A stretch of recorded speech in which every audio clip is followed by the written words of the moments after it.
Baie welkom by die luistermeditasies tydens Pase. Vandag is Dinsdag, 20 Mei, en die skrifgedeelte waarby ons stil staan is Johannes 13, vers 31 tot 35, in die 1983 vertaling.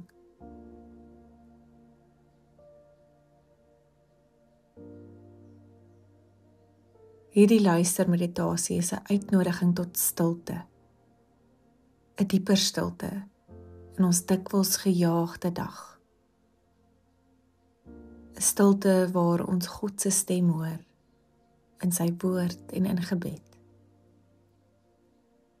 Ek nooi jou daarom uit, om al die dinge wat dikwels ons stilte steel, vir 'n oomblik op sy te sit.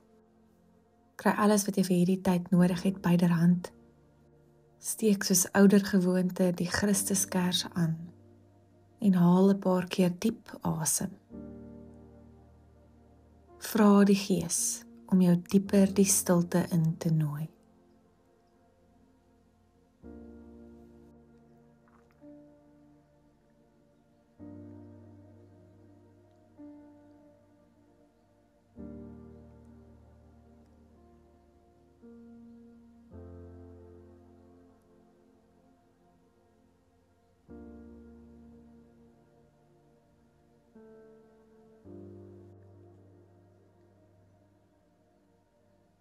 Die gedig van Koos van der Merwe, Psalmstilte, word ook ons gebed in hierdie oomblik.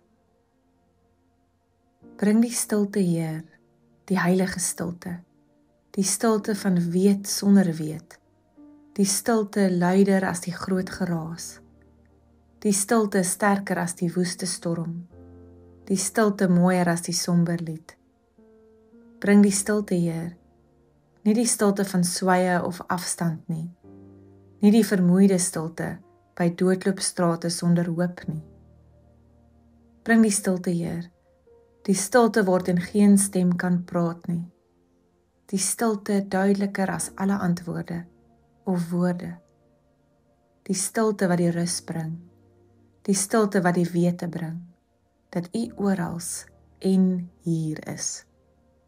Bring die stilte, Heer, die stilte van ewige klanke, die heilige stilte, psalmstilte, stil soos by waters waar rus is. Amen.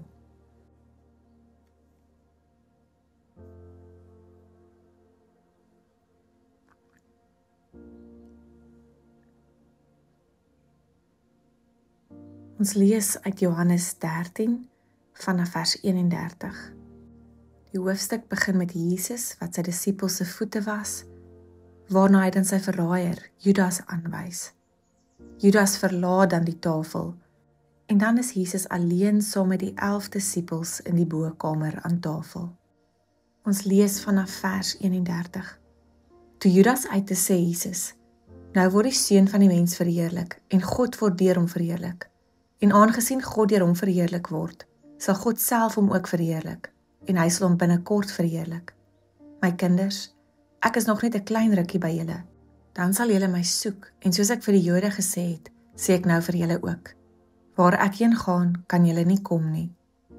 Ek gee julle 'n nuwe gebod. Julle moet mekaar lief hê. Soos ek julle lief het, moet julle mekaar ook lief hê. As julle mekaar lief het, sal almal weet dat julle disippels van my is.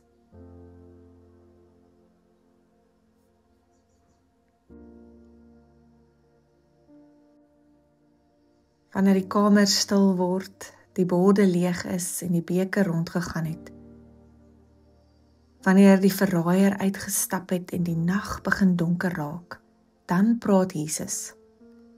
Nie met 'n donderstem nie, nie met oordeel nie, maar met een ding wat by hom nog altyd die meeste getel het. Liefde, sê hy, nie soos die wêreld dit ken nie, maar soos ek julle liefhet. Dis die liefde wat knieë buig en hande uitsteek. 'n Liefde wat voete was. Liefde wat nie vra of jy dit verdien nie, maar wat eenvoudig bly, selfs as jy wegdraai. Dis die soort liefde wat die wêreld sal laat weet wie jy is. Nie omdat jy reg praat of mooi bid of hard werk nie, maar omdat jy mekaar liefhet, soos ek julle liefhet. Dis 'n opdrag, dis 'n geskenk, dis 'n uitnodiging om te glo dat jou hande ook voete kan was, jou hart ook 'n rusplek kan wees en jou lewe ook lig kan bring.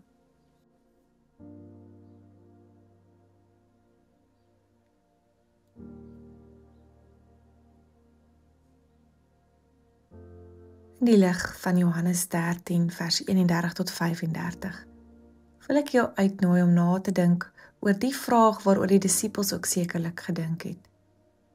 Wat beteken dit om iemand lief te hê soos Jesus jou liefhet?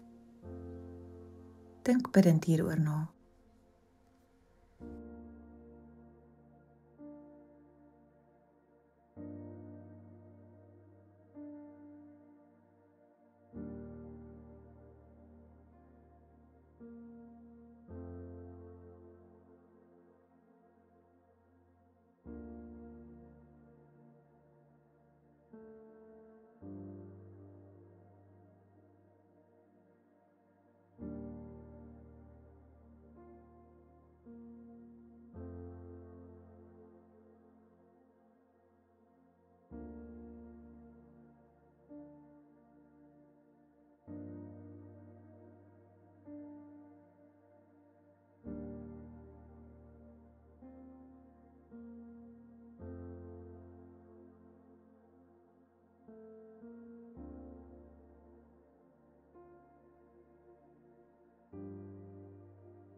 Ek wil jou uitnooi vir 'n oomblik ook dieper oor jou eie manier van lief hê na te dink.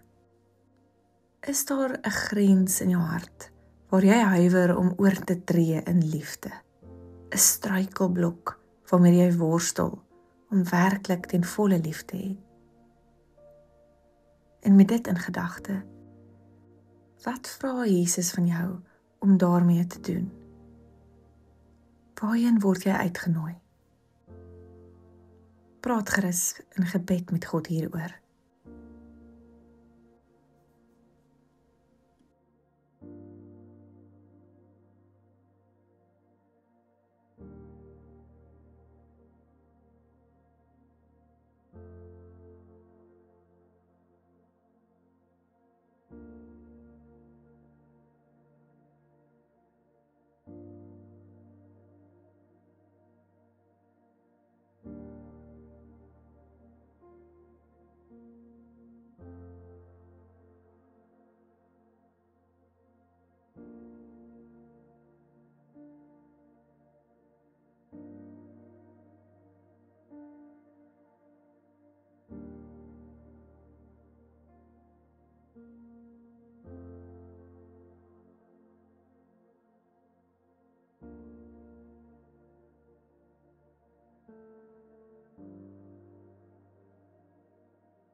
Hoe sou jou lewe lyk as jy elke dag draai na Jesus toe as die bron van jou liefde? Om eers by hom te beleef dat jy onvoorwaardelik liefgehê word en om dan na die wêreld daarmee te draai. Dink bidend hieroor na.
Kom ons bid saam. Here, God van liefde, mag ek al hoe dieper in my identiteit as geliefde kind ingroei. Mag ek al nader aan die bron leef. En Here, mag ek 'n instrument word waardeur daardie liefde ook sigbaar word in hierdie wêreld. Amen.